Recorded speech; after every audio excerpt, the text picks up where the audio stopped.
The Pain Behind a Woman's Cry, Survival Mode Module 5, Boundaries, Protecting Your Peace by Kiera, Katie Douglas. Alright, sister. Welcome to Module 5. And this one right here? This is where everything changes. Because healing isn't just about understanding your feelings. Healing is also about protecting your peace. This is the module where you stop surviving everything. And you start making decisions that keep you safe. Not just safe from people. Safe from patterns. Safe from pressure. Safe from self-abandonment. So breathe. Because we're about to build something new. Let's begin. Sister, let's talk about boundaries. Not the kind of boundaries people think are rude. Not the kind of boundaries that start fights. Not the kind of boundaries that make you hard. I mean the kind of boundaries that... Because a boundary is not a wall. A boundary is a decision. It is you saying, this is what I allow. This is what I don't allow. This is where I stop. This is where I protect my peace. This is where I choose myself. And when you've lived in survival mode, boundaries can feel uncomfortable. Because survival mode teaches you to live like this. Stay quiet. Stay available. Stay useful. Stay agreeable. Stay strong.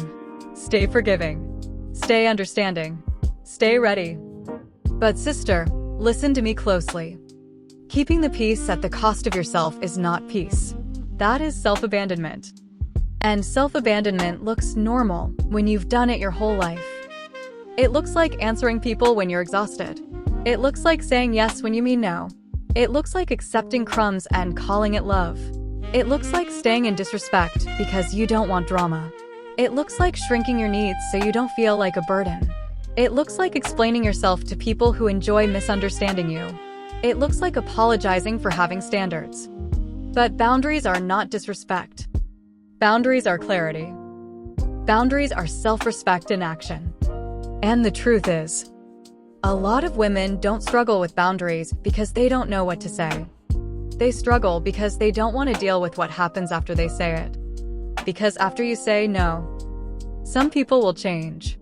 And some people will reveal themselves. That's why boundaries are scary. Not because you don't know your value, but because you know what it costs to enforce it. So let's say this plain. A boundary without enforcement is only a request. And sister, you are not requesting peace anymore. You're choosing it. Now here's the deep part.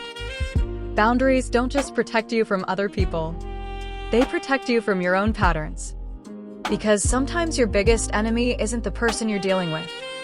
It's the version of you that keeps going back to what hurts you. It's the version of you that tries to be the bigger person while you bleed in silence. It's the version of you that says, I know I deserve better, but still answers the call. Still opens the door. Still makes excuses. Still forgives before the apology. Still accepts what you wouldn't want your sister to accept. So Module 5 is not about turning into a different woman. It's about coming back to the woman who always knew. The woman who felt it the first time, but talked herself out of it. The woman who had a warning in her chest, but stayed anyway. The woman who kept giving people chances when they kept showing her who they were. And sister, I'm not blaming you. I'm freeing you. Because a lot of women were trained to believe that love is sacrifice. But sacrifice is not supposed to destroy you. Love is not supposed to confuse you. Love is not supposed to drain you. Love is not supposed to punish you for having needs. And I need you to hear this. Not everybody deserves the same access to you. Some people only deserve the polite version of you. Some people only deserve the distant version of you. And some people don't deserve access at all. Because boundaries are about access. Access to your time. Access to your body. Access to your heart. Access to your energy. Access to your attention. Access to your emotional labor. And if someone benefits from you having no boundaries, your boundaries will feel like betrayal to them. But that doesn't mean your boundary is wrong. It means your boundary is new. Now let's talk about the word that keeps women trapped. Guilt. Guilt for saying no. Guilt for disappointing people. Guilt for not rescuing everybody. Guilt for not being who they expected you to be. Guilt for choosing peace. But guilt does not always mean you're doing something wrong. Sometimes guilt means you're doing something different. And you're not used to it yet. So you're going to feel it. You're going to shake. You're going to second guess. You're going to want to explain. You're going to want to soften it so people don't get mad. But sister, your boundary does not have to be loud. It just has to be real. A boundary can sound calm. I'm not available for that. That doesn't work for me. I'm not discussing this today. I'm choosing peace. I hear you, but my answer is still no. I'm not going back and forth. You can be upset, but I'm not changing my decision. You don't need a long speech. You need a firm line. And once you start setting boundaries, here's what happens. You start learning who loves you, and who loves controlling you, who respects you, and who only respects you when you're convenient, who listens, and who just waits for their turn to speak, who shows up, and who only appears when they need something. And that might hurt. But it also heals you, because it stops you from wasting years in places where you never had protection. Now, sister, I want you to ask yourself these questions. Where am I leaking energy? Who drains me and calls it love? Who only shows up when they need something? Who makes me feel guilty for having standards? Who punishes me when I choose peace? And the biggest one. Who do I keep giving access to, even though my spirit never feels safe around them? Because your peace is expensive. And you can't keep spending it on people who don't appreciate it. Sister, listen. You can love people and still choose distance. You can forgive people and still keep your door closed. You can care and still protect your heart. You are not mean for having boundaries. You are mature. You are healed enough to know the difference between love and emotional slavery.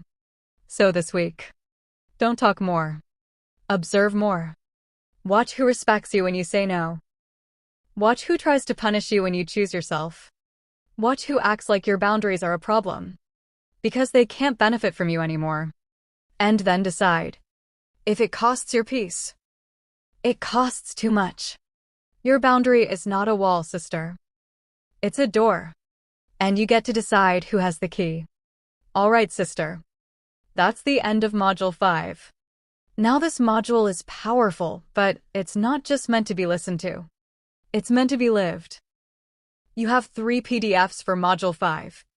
Your Module 5 workbook, your survival mode tracker, and your Module 5 affirmation sheet. Use the workbook to write down where your boundaries need to go up.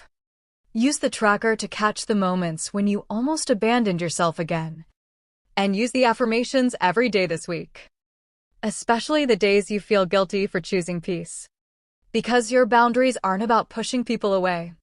They're about pulling yourself back. Now in a moment, your Module 5 wind down music is going to play. And while it plays, I want you to breathe slower than normal. Relax your shoulders. Unclench your jaw. Let your body understand this. You don't have to fight for peace. You can choose it. Let the music settle you. Because you're building a new standard now, sister. And peace is your standard. If you want, I can drop the Module 5 wind down music prompt too, to match the boundary plus calm confidence vibe.